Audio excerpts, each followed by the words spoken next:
11th question है बच्चों, exercise 10.5। ABC and ADC are two right triangles with common hypotenuse AC। ABC and ADC एक triangle है बच्चों ABC, ये triangle ये भी राइट ट्रायंगल है, और ADC ये भी राइट ट्रायंगल है, दोनों का कॉमन हाइपोटेन्यूज है AC। सबसे पहले तो बच्चों राइट ट्रायंगल क्या होती है? राइट ट्रायंगल वो ट्रायंगल होती है जिसमें एक एंगल 90 डिग्री होता है, राइट एंगल होता है, तो दोनों में ही एक एक एंगल 90 डिग्री होगा। अब AC दोनों का ही हाइपोटेन्यूज है, तो जो राइट एंगल होता है या 90 डिग्री का एंगल होता है बच्चों, वो हाइपोटेन्यूज के सामने होता है। तो यहाँ पे एंगल B AC के सामने है तो ये 90 डिग्री हो जाएगा, और इस ट्रायंगल में एंगल D AC के ऑपोजिट है तो एंगल D 90 डिग्री हो जाएगा। हमने प्रूव करना है, एक तरह से ये क्वाड्रिलेटरल बन चुकी है, हमने प्रूव करना है बच्चों एंगल CAD ये एंगल इक्वल होगा एंगल CBD के, CBD इस एंगल के, ये दोनों एंगल्स हमने इक्वल प्रूव करने हैं बच्चों। ओके, अब देखिए ये क्वाड्रिलेटरल है, अगर हम इस क्वाड्रिलेटरल को साइक्लिक प्रूव कर दें, साइक्लिक कैसी होती है? साइक्लिक क्वाड्रिलेटरल वो होती है जिसके चारों वर्टेक्स सर्कल के ऊपर हों, सर्कल की सर्कमफेरेंस पे हों। तो इस क्वेश्चन को करने के लिए हमें इसको साइक्लिक प्रूव करना पड़ेगा, तो पहले हम इसको साइक्लिक प्रूव करते हैं, उसके बाद फर्दर मैं आपको बताऊंगा कि हम उसको साइक्लिक प्रूव क्यों कर रहे हैं यहाँ पे। तो प्रूफ देखिए,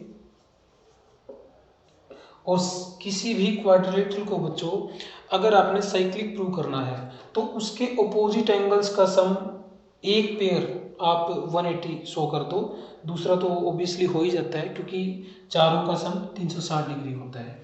यहाँ पे देखिए angle B plus angle D is equal to कितना हो जाएगा? 90 प्लस 90, बिकॉज B भी 90 डिग्री है और D भी 90 डिग्री है, तो angle B plus angle D is equal to 180 degree.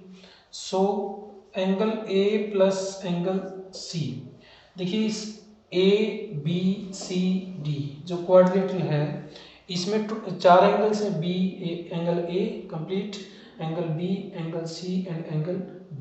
इसमें से ऑपोजिट एंगल्स है B, D, A and C, तो B और D का सम हो गया 180, तो चारों में से इन दोनों का सम 180 है, तो ऑब्वियसली 360 में से अगर इसको माइनस करें तो A प्लस C का सम कितना बच जाएगा? 180 बच जाएगा।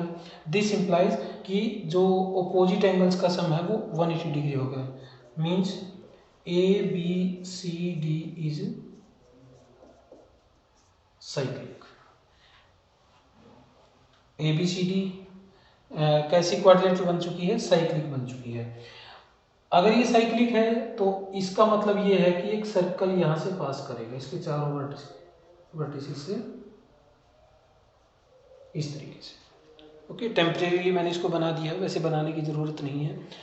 तो बच्चों DC क्या है इस सर्कल के according? DC is the code, DC is the code, और जो दोनों एंगल्स हमने इक्वल प्रूव करने हैं उन एंगल्स को चेक करो। जो ये एंगल था एंगल CBD, CBD की जो दोनों आर्म्स हैं वो जाके मिलती हैं एक C पे और एक D पे।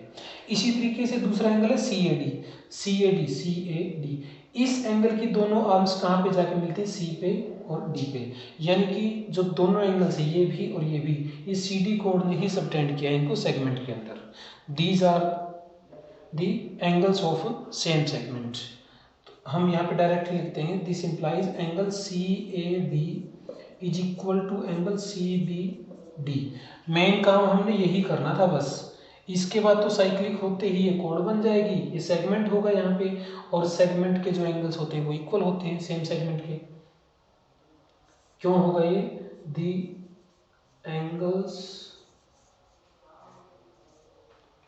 ऑफ सेम सेगमेंट, इस रीजन से ये दोनों एंगल्स बच्चों क्या हो जाएंगे?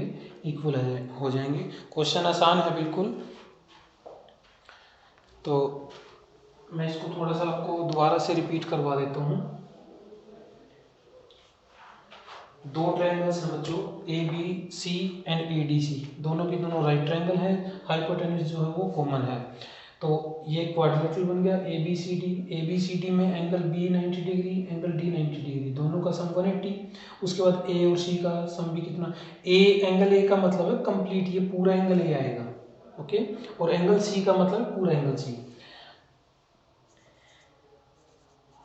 तो इन दोनों का सम भी कितना हो जाएगा बच्चों, 180 डिग्री। ऑपोजिट एंगल्स का सम अगर 180 डिग्री हो जाए किसी क्वाड्रिलेटरल में तो वो क्या बन जाती है, साइक्लिक। और साइक्लिक बनते ही अगर तो इसके मतलब चारों वर्टेक्स एक सर्कल जाएगा और डीसी क्या बन जाएगी, कोड बन जाएगी। तो जो दोनों एंगल्स हमें इक्वल प्रूव करने हैं वो सेम सेगमेंट के एंगल हो जाएंगे, क्योंकि सेगमेंट कब बनता है, कोड की हेल्प से ही सेगमेंट बनता है। जो कोड है वो पूरे सर्कल को दो पार्ट्स में डिवाइड करती है, उनको हम सेगमेंट्स बोलते हैं। जो बड़ा पार्ट होता है उसको हम मेजर सेगमेंट बोलते हैं, माइनर छोटे पार्ट को माइनर सेगमेंट बोला जाता है। तो जब ये कोड दोनों एंगल्स को इस पे सरकमफेरेंस पे सबटेंड करती है तो दोनों एंगल्स क्या होंगे, एंगल्स ऑफ सेम सेगमेंट होंगे, दी एंगल्स ऑफ सेम सेगमेंट, इसलिए दोनों एंगल क्या हो जाएंगे, इक्वल हो जाएंगे।